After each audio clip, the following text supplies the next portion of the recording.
Bonjour à toutes, bonjour à tous, bienvenue à vous. Si vous n'avez pas regardé la vidéo précédente, je vous invite à le faire avant même de commencer celle-ci. Les bases de la compréhension de ce qui suit y sont posées. Bien. Si j'étais témoin de l'apparition de Jésus, de la Vierge Marie ou d'un ange, je deviendrais certainement croyant, et je me convertirais même aussitôt. N'est-ce pas là une phrase que beaucoup auront pu formuler? N'est-ce pas là précisément le point de départ d'une conversion vécue par de nombreux humains au fil des siècles? Parce que de telles apparitions auront finalement bel et bien eu lieu, souvent lors de circonstances où les témoins de ces miracles positivement bouleversants traversaient des épisodes de fragilité, d'épreuves particulièrement difficiles ou carrément des phases de crise existentielle et de déréliction. Et par effet de résonance, leurs témoignages enthousiastes n'auront-ils pas alors pu conquérir d'autres cœurs en quête d'espérance? Si nous prenons en compte que nous sommes aptes à attirer à nous ce qui correspond à nos vibrations, ne peut-on pas déjà présumer que dans des moments d'affliction, là où nos vibrations sont au plus bas, l'invisible qui se révélera à nous, soit par le biais de messages comme nous l'avons déjà vu, soit cette fois par des manifestations bien plus concrètes, ne pourra certainement être, dans la plupart des cas, que ce qui se trouve de façon équivalente dans l'astral, et a priori donc pas dans une dimension harmonieuse d'unité, et donc pas réellement dans une totale vérité, ni empreint d'une totale fiabilité. Et ces apparitions miraculeuses ne provoqueront-elles pas alors fatalement un ravissement? D'ailleurs, n'est-ce pas là leur but premier? Forcément un ravissement, parce que, vu d'une condition humaine jugée misérable, en tout cas limitée, et selon des conceptions binaires bien ancrées, le bien d'un côté, le mal de l'autre, ce qui nous apparaîtra comme étant merveilleusement lumineux ne pourra être appréhendé que comme salutaire et hors de tout soupçon. Et alors, pour certains opportunistes illusionnistes, l'affaire sera dans le sac. Car il faudra bien comprendre un jour que les faux anges en habits de lumière ne se situent pas uniquement dans l'enfer du bas astral. On les retrouve aussi jusque dans les sphères supérieures de la 4e dimension. Et ils ont également la capacité de nous apparaître ici-bas, en 3e, sous des formes qu'ils auront judicieusement choisies. Soit terrifiantes pour que nos peurs nous coupent de l'invisible et des puissantes facultés que l'on pourrait développer, soit ravissantes pour duper les plus crédules, à commencer par les croyants, afin d'orienter et de renforcer leur foi dans un système religieux dont ils sauront tirer un certain profit, n'en doutons pas.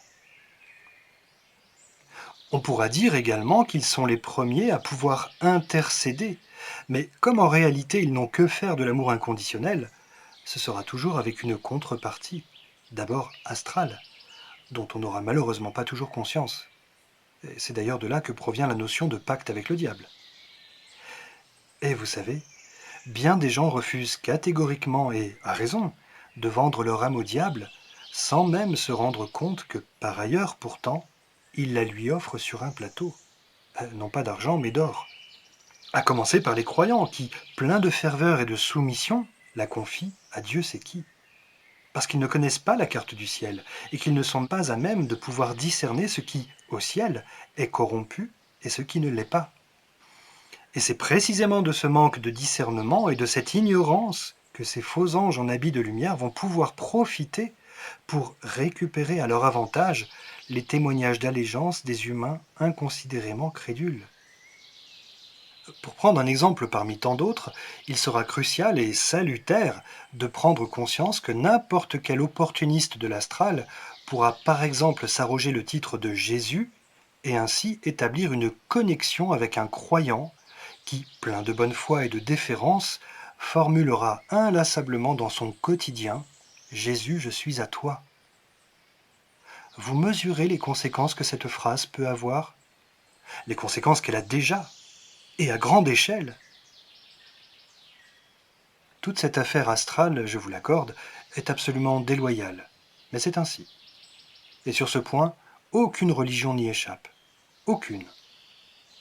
Mais comprenez avant tout que ces prises de conscience collectives à venir celle de ces agissements célestes malhonnêtes, c'est ce qui va finalement pousser l'humanité à réagir et à sortir de son infantilisme.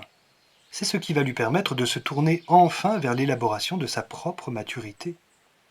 Parce qu'à terme, elle ne pourra plus compter sur des prétendus sauveurs extérieurs, quels qu'ils soient, mais bien sur elle-même pour trouver le salut, le sien, grâce à la révélation de qui elle est réellement, c'est-à-dire grâce à la révélation de son essence divine et de sa puissante faculté de création, cette fois devenue consciente et inaliénable.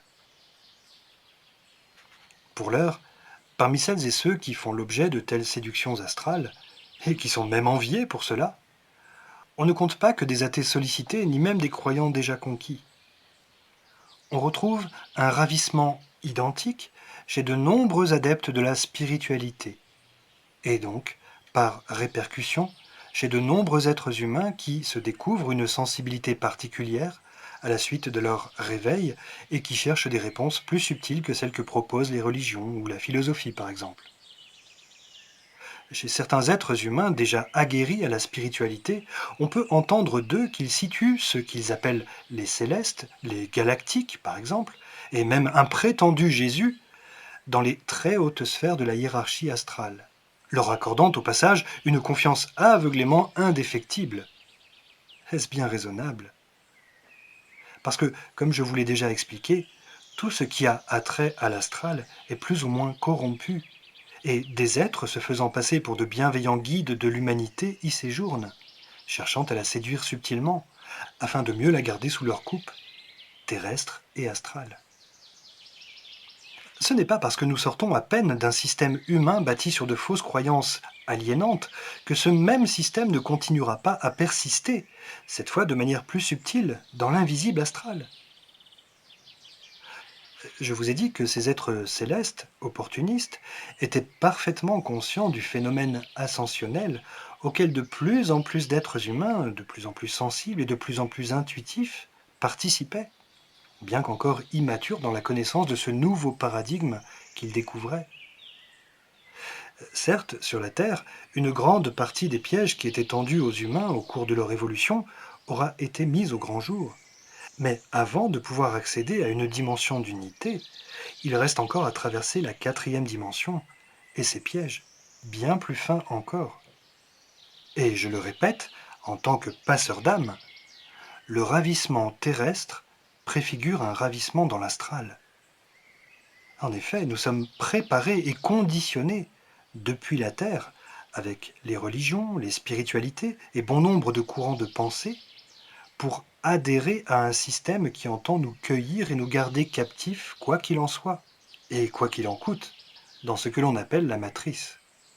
D'abord dans sa dimension terrestre donc, puis dans sa dimension astrale. Il nous reste encore à affiner nos perceptions pour pouvoir prétendre à la connaissance et à la maîtrise de qui nous sommes réellement.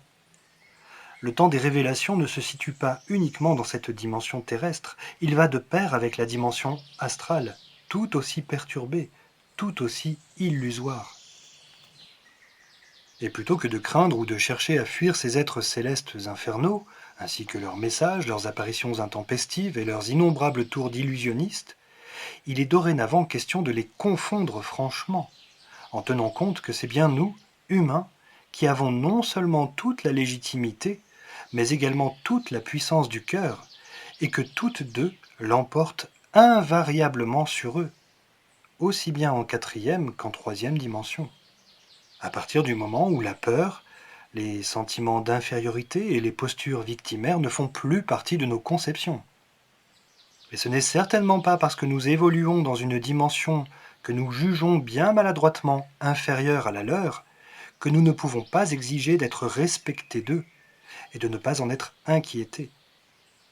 De la même façon que vous pouvez exiger fermement ne recevoir que des messages provenant des saines dimensions d'unité, vous pouvez également exiger d'entretenir uniquement des relations avec des êtres saints équivalents.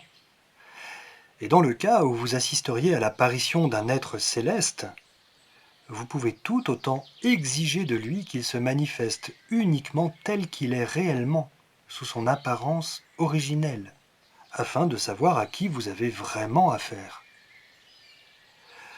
Donnons-nous enfin la capacité de tutoyer les anges, non dans un rapport de force, non dans un excès d'orgueil, mais simplement parce que nous possédons tout autant que n'importe quel être dans toute la création, la légitimité et la sacralité d'être, que nous soyons manifestés d'une façon ou d'une autre.